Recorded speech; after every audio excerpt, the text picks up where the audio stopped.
Welcome to another edition of the Fenway Rundown. It's Sean McAdam.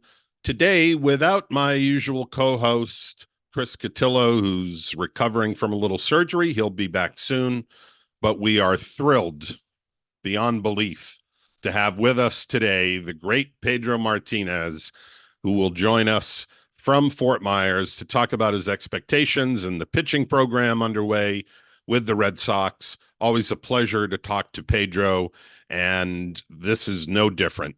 And a reminder, too, that we have our Red Sox Insider Text program, which you can join and get up to the minute information from us. You can ask us questions, you can communicate, and you can supply questions as you did so well last week for an episode of a mailbag podcast that we did. We'll be doing others soon.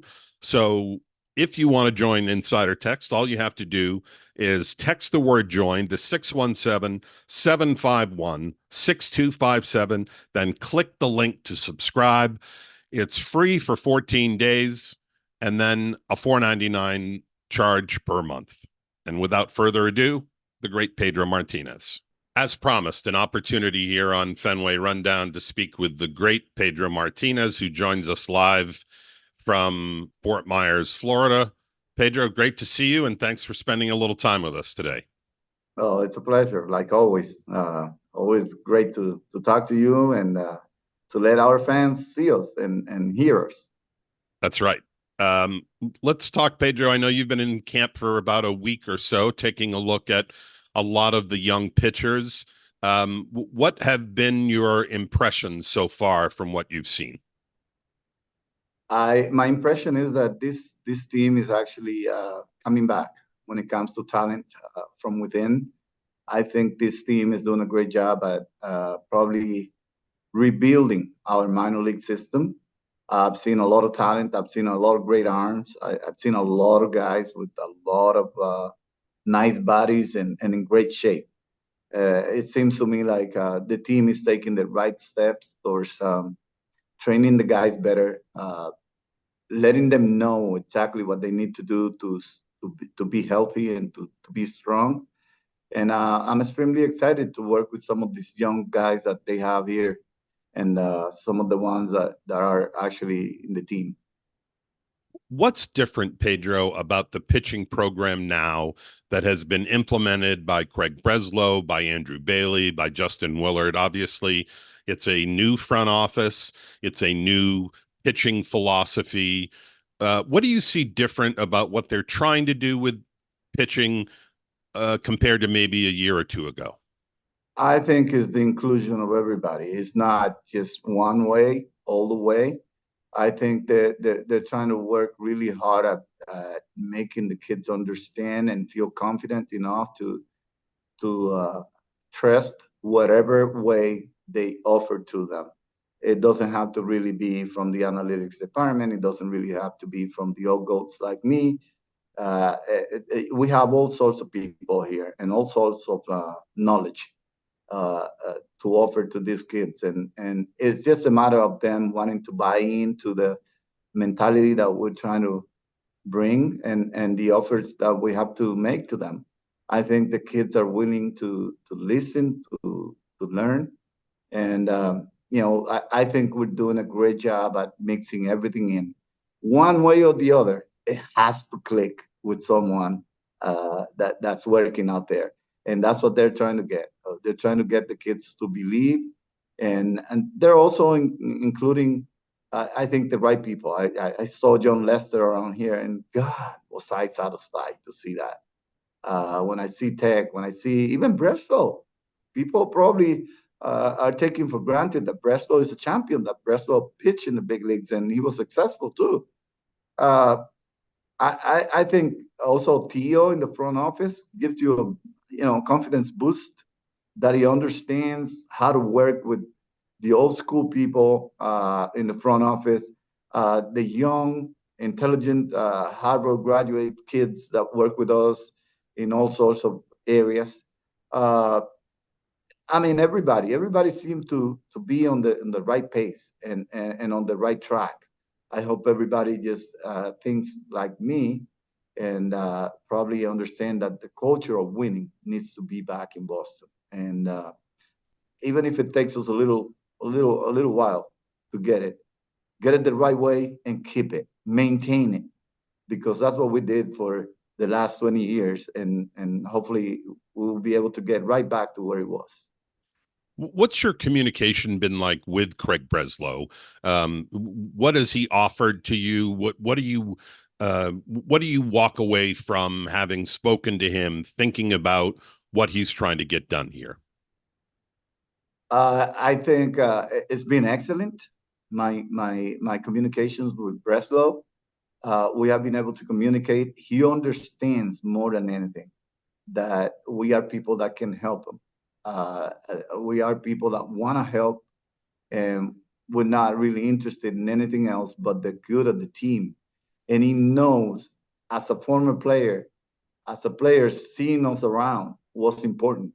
So he's taking the right path. He's doing it, and he doesn't have an ego. He checks his ego every single day uh, out the door, and he's willing to ask questions. He's willing to let you participate. He's willing to listen to your ideas.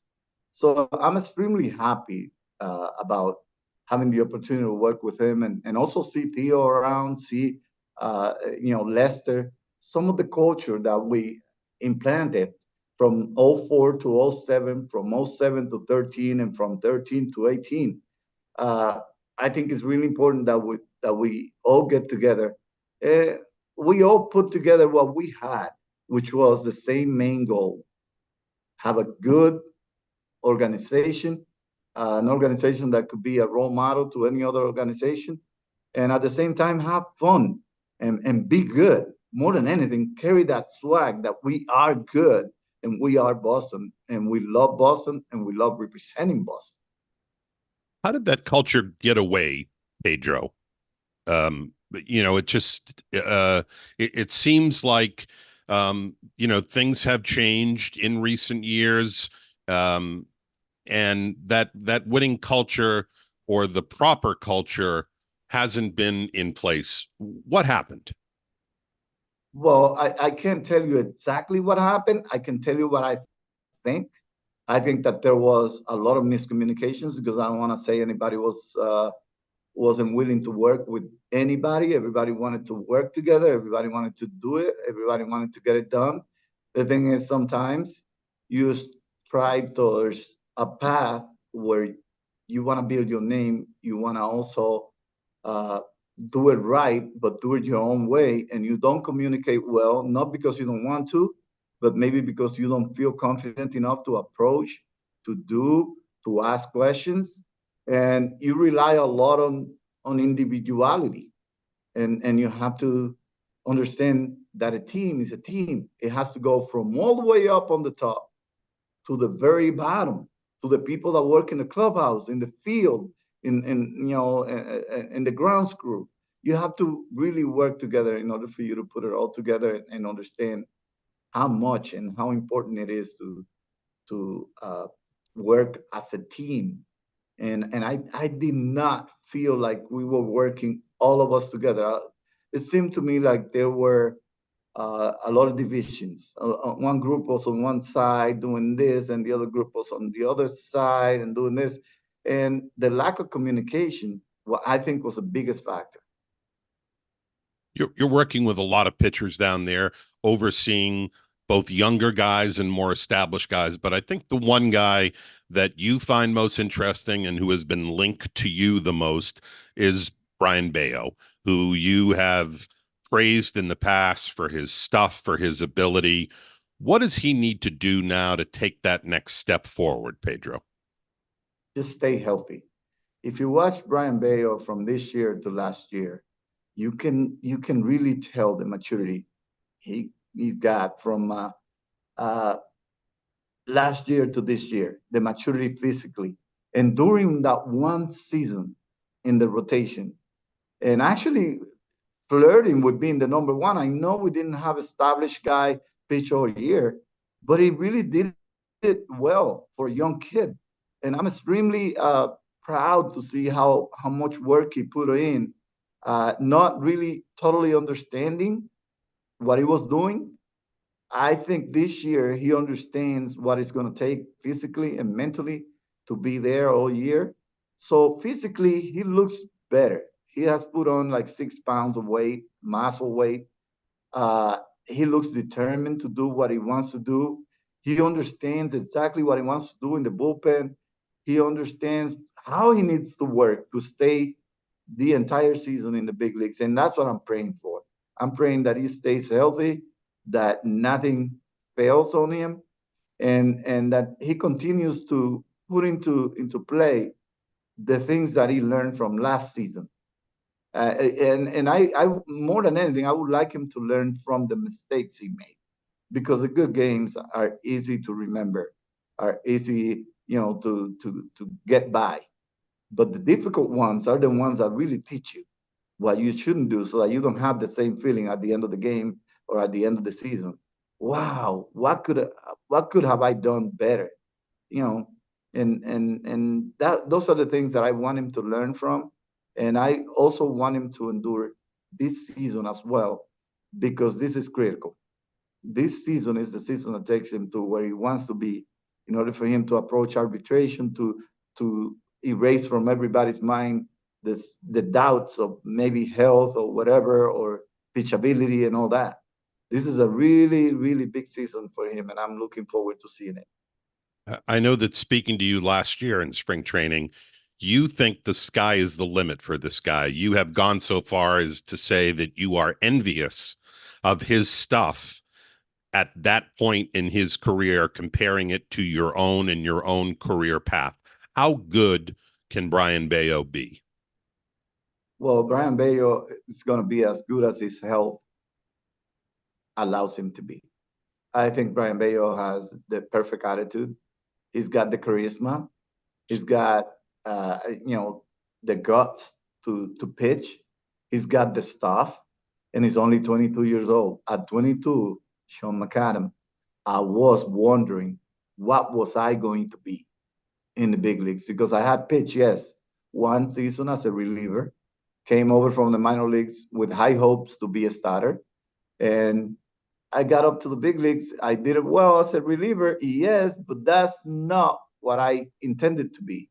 I wanted to be a successful starting pitcher, and I thought that's what I knew better, and that's what I wanted to be. But I didn't know if I could do it because of the second guessing of how I look physically and how long could I do it for.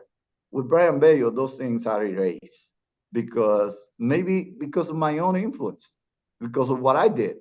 So I don't stop ever telling him that he should never stop to listen to anybody that says you can't, because I did it with this physical body, a lot inferior than Brayan Bello. Uh, I did it at at a more difficult time. I mean, it was the steroid era that I pitched the entire career. It was in a small body frame, under a lot of expectations, because not only I had bad teams in Montreal, but once I left Montreal and I came to Boston, there were really, really high expectations on me, and I'm thankful and grateful to have actually the same people that had those high expectations push me to the limit to do it well, and that was the Boston fan base. The fan base was loyal.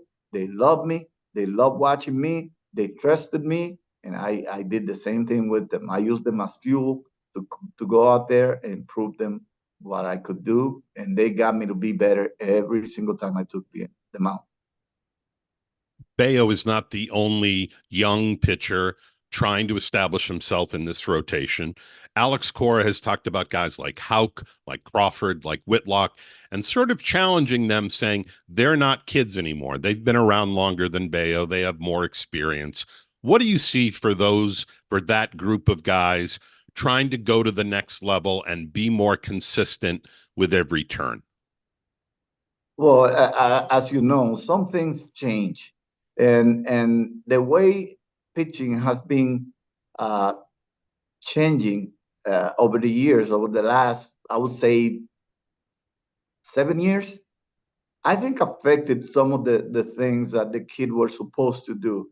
while coming over and adjusting to the big leagues, especially for a kid like Whitlock, who was successful, showed flashes of being great uh, in the big leagues, but really the uncertainty of not understanding what was out there for him. Was it being a starter? Was it being a reliever? Was it an end of the bullpen kind of guy? He was searching, and that is the worst for a young, talented pitcher or player, is to not know what your program is, to not understand what you need to do every single day. If I threw Whitlock from the first day in the starting rotation, even if he had gotten hurt, he understands he's a starting pitcher. But because you use him in relief and he was successful, now you second guessing yourself. Is he really a starter? Is he really a reliever? He looks better as a reliever since than he did as a starter. So which way should I use him? And that affected Alex too, and affected the performance of the team because they didn't know exactly what to do with him. Uh, and it takes time, Sean. Even for me, it took time for me to understand what to do to become better, to really get a hold of what I needed to do to then put it into play and trust it. I think it's been the same way with those guys that came over. Tanner Houck, how many times has he been in the starting rotation and then put back into relieving? Pivetta, we've seen him now in the bullpen and coming back and pitching great games as a starter and then go back to the bullpen. Inconsistency comes because they haven't had a steady program where they can say, this is what they have me doing. This is what I'm going to be doing. Mom, Dad, I'm going to be one of the starters in the rotation this year. They cannot say that, and that forces some of the guys uh, to actually search a little bit and not understand exactly what they need to do. Is it important, Pedro, for guys to learn how to pitch deeper into games? Is that something that is as much mental and physical? Because innings were a big issue last year with this staff. I think it's important that they learn how to navigate the struggles more than anything. Innings, easy innings, not a stressful innings. Those are easy, Sean, for anybody. Even a kid, you bring a kid from minor leagues and he goes and breezes by 5 or 6 or 7. There's nothing special about it. But when you have to navigate through situations, through difficulties in the game, that's what makes you really realize who you are, the kind of character you have, and your makeup as a pitcher in the big leagues. And that's what they need to do. They need to uh, actually live through not only the good days, but also some of the bad days and learn to navigate those. And that happens on top of the bump. The one thing I would just say from my own point of view and my own experience is that everybody goes through a struggle. Everybody has a clunker in them. I mean, we all feel great when we have a game and you strike out 15 and you 2 hits and 9 shutout innings. That's great. But the days that you don't have shit, I'm gonna say it, shit, and you go out there and you still navigate 7, you navigate 6 or 7, and you keep your team in the hunt. Those are the most rejoiceful kind of days that you should have because you just didn't have it. And yet you put your team in position to win. Those are the most important thing. And mentally and physically, we have to teach those guys how to do that, how to rely on their team, how to understand that it's not about them individually. It's about the team and keeping the team in an area where they can sooner or later catch up to the other team or maybe win that game when you don't have it. And the responsibility you carry is as a number one, because a lot of people might say, well, I'm the number 5 starter for the Red Sox. No, you're the number 1 on day 5 because the other 4 have already pitched and they cannot pitch unless it's an emergency on that day. You are the number 1 on that day. And that is not my own words. Those are Felipe Alu's words for me. And one of the guys that really influenced my career mentally, physically, and in all aspects. Pedro, you talked about the fans pushing you when you first came to Boston. I'm sure you know that there's a lot of frustration on the part of Red Sox fans after two straight last place finishes, after three last place finishes in the last 4 years. And the team wasn't as active as most fans thought they were going to be this past winter. Did that surprise or disappoint you? And why do you think that maybe going after stars and spending the way they once did is no longer the course taken by ownership? I think you know it, and I think the fans know it. It hasn't panned out for us to go after the stars. I think we haven't had the success we expected. Yes, we did taste a little bit of what we invested in some of the players, but some of us also understand that we have been burned by going out there and getting the big guys and the big names and then getting rid of our minor league system, which was number one when we first started here. And ever since, we haven't been able to recoup. And when the stars go down, well, we don't have anything to bring up. I think we need to find a balance between good players, keep the key pieces that we have. I think we need to have some of the young talent that we have take the opportunity to prove what they can do and make them comfortable, make them understand that they have responsibility, even though Boston loves them because they're homegrown kids and Boston wants them to be successful.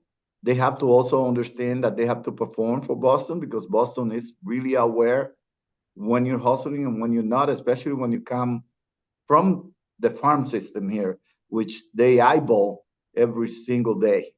So I think we have to invest a little bit more in our organization, people that understand Boston, people that are going to love being in Boston.